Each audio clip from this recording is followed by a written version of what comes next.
What is up, FIFA Faithful? Episode 18 of my Minnesota United career mode. And before we get into gameplay against Seattle Sounders, let's talk about the most recent game the Loons had against Houston Dynamo. Since their game down in the Lone Star State was 2 weeks ago, we'll briefly touch on it. As star of the game easily was Adrien Hunou. 2 goals, one in the first half, one in the second. 2 great passes from Ethan Finlay, who's been fantastic on that right side, replacing Robin Lod, who has been injured for the past couple games and will be hopefully not too much soon, because I think he'll be returning, as well as Fragapane, as well as a bunch of other players who have been dinged up. Yeah, it was a great game. I predicted 4-2. They ended up winning 2-1, and I did predict Hunou would have a breakout performance, which he did. He was great, and also it was the first ever MLS victory in Houston. So kudos to Adrian Heath and the boys.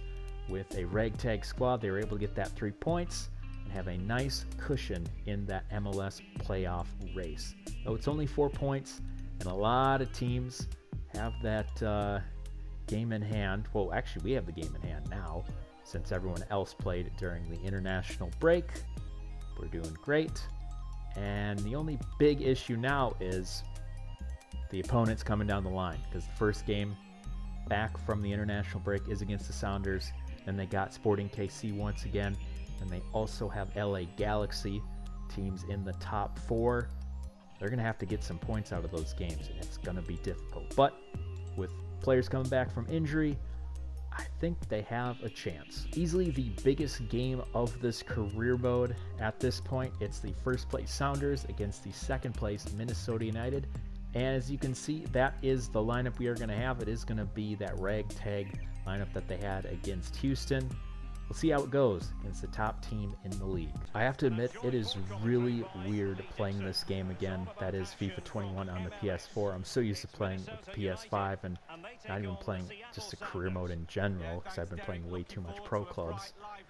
And yeah, I say it's weird because I've been focused on like other teams, like the U.S. men's national team. That has been an absolute shit show. At least the first 2 games, as they drew against both El Salvador and Canada.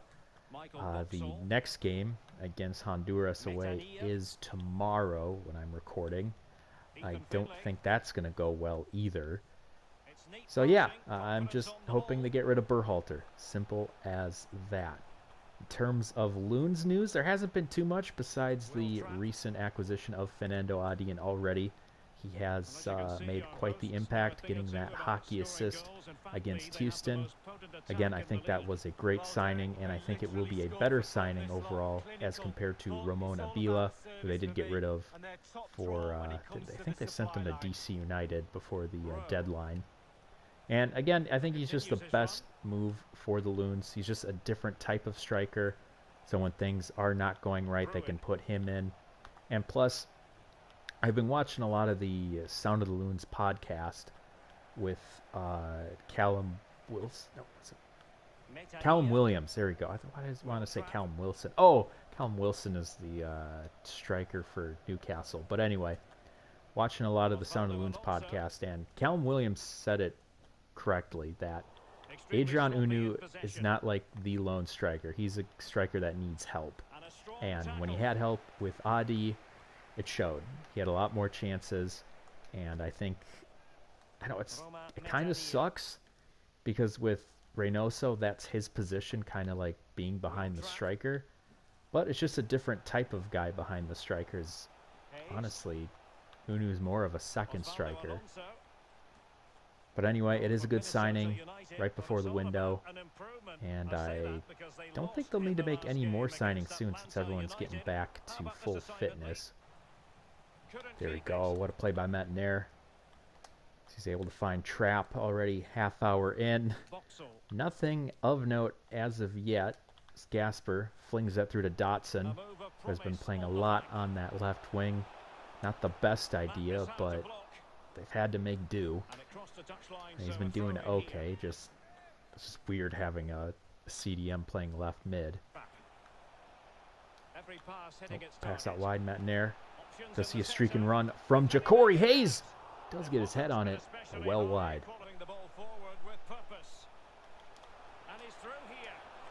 Oh! What a chance for Hunou. That will do it for the first half. No score as of yet.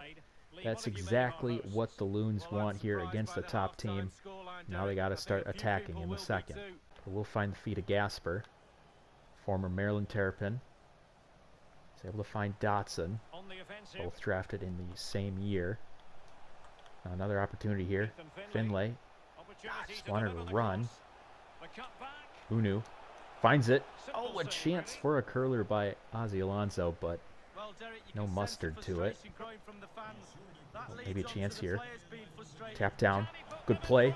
Hunou. Oh, Hunou. Able to take in the Ja'Cory Hayes pass, but just kisses the shadow of the post.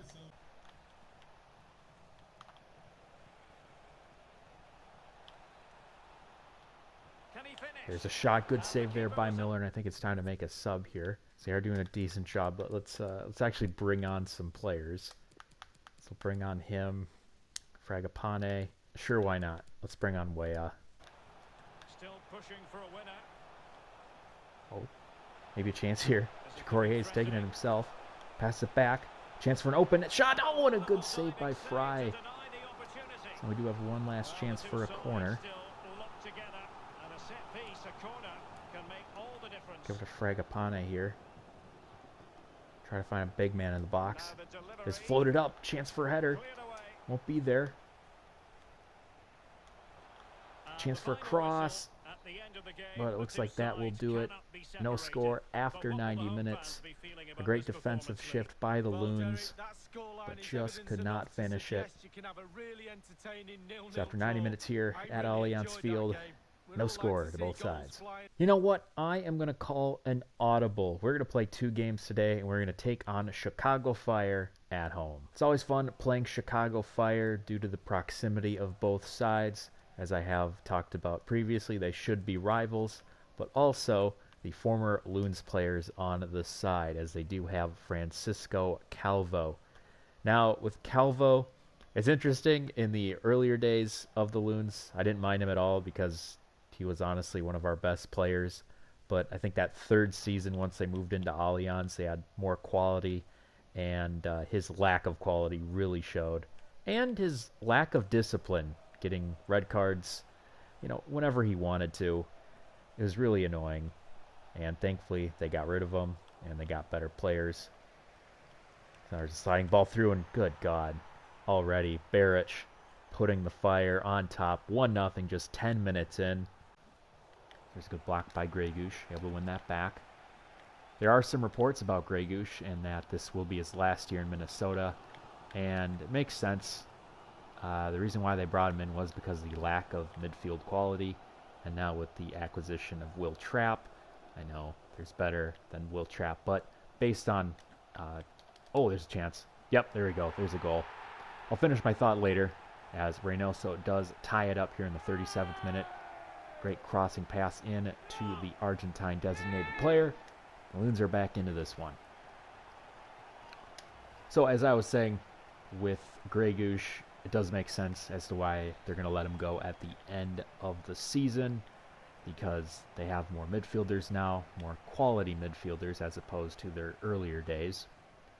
And it will be sad, because I do consider, as of right now, Gregush to be the best designated player they've ever signed. I know they have Reynoso. Reynoso will have his time to become the best, and he probably will become the best. But I think for right now, Jan Gregush, that's exactly what you want from a designated player. Just to come in, settle down everything, and really make the most of his opportunity here in America. So he'll probably go back to Europe. I don't know where he'll go exactly, but he has some opportunities since he has been playing with the Slovakian national team. Wouldn't be surprised if he went back to Denmark or any of those Scandinavian sides, or even a lower league Spanish, or what's another one? I don't know, but thankfully... Oh, that goal does count? What the hell? Not the greatest way to end this half. So it'll be Alicida getting on the board now. Now Alicida slides that through. What is our defense doing? Easy goal for Baric, who gets his second on the afternoon, and already an hour in, the Loons are down by 2. A little more of a action-packed game than the game against Seattle. It's why I played a second one. That first one was awfully boring. Maybe a through ball here. Trap is through. Trap takes it, scores. There we go. We got to go back at least. So possibly we could tie this one up with just 8 minutes to go. So looks like they might have the last chance of the half. Frankowski's going to keep it in. He's going to cross it in.